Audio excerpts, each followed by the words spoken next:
Welcome back into Talking Fitchburg. Join me today from the Department of Trade Consumer Protection. We've got Tricia back to the show. Tricia, how are you doing? I'm doing great. Thanks so much for having me back.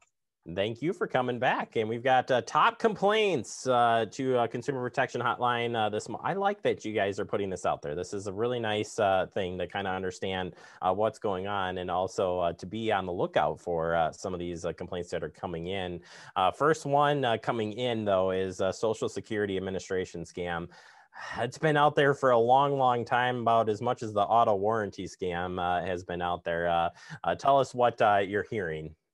Yeah, we continue to get a number of calls from consumers that are being contacted by phone, email, text from someone claiming to be from the Social Security Administration office. And they may say, we're going to suspend your account, we're going to seize your money, you're going to lose your benefit. So they try and create this sense of urgency and fear that something's going to happen to your Social Security benefits. And then they ask for personal information like your Social Security number or maybe your banking information so that they can take money from you, get personal information, and then use it for identity theft. So, we encourage you, don't rely on your caller ID, because it may look like it's coming from the Social Security Administration, but those numbers can be spoofed. And if you do answer the phone, you can hang up, don't press any buttons. And, you can reach out directly after you've verified the number for Social Security and contact them, because they're never going to contact you the first time unsolicited by phone, text, or email. And that, if there was one piece to take home, it is that one. Why are we still, we're definitely, people are turning these folks in, but are people getting scammed from it? And how can we do better to inform people that the government just doesn't call you out of the blue for this stuff? Yeah, unfortunately, people are losing money and sharing personal information and talking with people.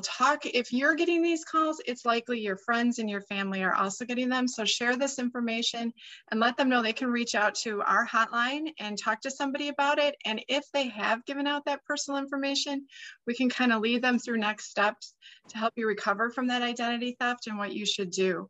So yes, spreading the word, getting the word out there. If you're getting unsolicited contacts from people you don't know, it's a red flag. It's probably a scam. Yeah, absolutely. Transitioning to another one that's pretty common this time of year and right into the wintertime as well, is hearing of utility companies trying to scam you in the Milwaukee area. I believe We Energy is in the Milwaukee area. We have MG&E here, Line Energy, but overall, no matter who it is, it's probably the same type of scam. Tell us what are we hearing on these utility scams? Yeah, consumers are letting us know that they're being, again, contacted either by phone or text from utility companies, alleged utility companies, threatening to disconnect their services if they don't make immediate payment. Or maybe they're saying, we owe you a refund, so give us your bank information so we can process that refund, when really they just want your bank information and they're not going to give you a refund at all. So they may ask for your credit card, again, your bank information, personal information, and they're not calls from utility companies. Again, they're not going to initiate that by phone. You're most likely going to receive a letter in the mail. So if you get that kind of call, hang up, look up your utility company's phone number from a legitimate bill you received, and reach out to them and say, is something going on? And do I need to talk to you about that? Because I just received this call saying so-and-so. And chances are they're going to say, no, this is a scam. Glad you didn't release any information or share any information with them. So yeah, especially during, when the heating's going on, now that's changing, but air conditioning time, all that stuff, as seasons change in Wisconsin, you still need those utilities. And so those scammers are out there taking advantage of that. Would one of the types of scams be that they're saying they're going to disconnect you, that threat? And maybe to top off this question, better yet, is threatening phone calls generally go with scams, right? Usually there's a high threat behind that, and that should be a red flag. Yeah, they want to create this sense of urgency and fear in the person they're calling to make them act quickly before talking to anyone. So yeah, they'll create this, you must act immediately or something is going to happen, and that's something they present as being very bad. So just taking time to stop, hang up, research, find out what's really going on, and making direct contacts through your known contact information with that business is the best way to handle it. Fantastic. Final one, and I've seen a couple different versions of this from Amazon. There's quite a bit of scams coming out. Not surprising, again, based on the at-home portion of our life that we've lived here in this past year. But consumers are getting scammed by the anonymous Amazon in so many different ways. But I guess share what you know on the Amazon scams. Yeah, you're absolutely right. There's a couple versions to this scam that we're hearing about. And again, consumers are saying, I get a call, most often a call where someone's pretending that they're from Amazon. And maybe they say, you recently placed an order and I want to confirm it. And I guess that this also comes in text and email. So contact me again immediately because it's going to be shipped tomorrow. And they sometimes will put a high price tag on it. So it grabs your attention. I didn't place an order for something for $500.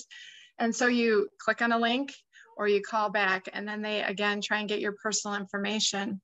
Another version of this scam we've heard about is where someone will call from Amazon saying they're from Amazon and perhaps saying I have to process a refund and I made a mistake. I put $40 refund, but what I really processed it was $4,000. And you look at your bank account and you see $4,000 there. And we had a consumer in Wisconsin where this happened, and the scammer convinced her to go to different stores in the area and purchase large amounts of gift cards. And she lost thousands of dollars because this particular scammer said, you need to help me. I'm going to lose my job. You're going to be in trouble if you don't fix this problem. And so this is a way that scammers can get a lot of money quickly. And by using gift cards, it's not traceable. There's no way to follow up on it. And as soon as you release the numbers off the back of the card, the money's gone. So yeah, we again encourage you, first of all, don't pay for anything with a gift card. Gift cards are for gifts. And don't give out your personal information. Now, if it happens that you do that, contact your bank right away. Change the passwords on any accounts you may have. Talk to someone, contact our bureau and file a complaint. And then a lot of times one of the steps we'll recommend for recovering for identity theft is putting a credit freeze on that kind of restricts access to your credit report, which in turn makes it more difficult for identity thieves to open new accounts in your name. Yeah, all great information. And I think no matter what, just looking at these are common scams. We hear them repeatedly. So definitely want to pay attention. But overall, to learn about more about these and where to report, Tricia, where can they head to? Yeah, you can call our Consumer Protection Hotline at 1-800-422-7128, or you can go to our website at DATCP.wi.gov for lots of information. All right, Tricia, thank you so much for sharing the information, and we look forward to having you back on this show real soon. Thank you so much. You bet. Tricia Collins from the Department of Trade Consumer Protection, doing a great job out there of keeping us up to date, and we'll check back in with her real soon on some more great safety tips out there. Keep you protected. That's what it's all about. Take a quick break. More to come. You're watching Talking Fitchburg.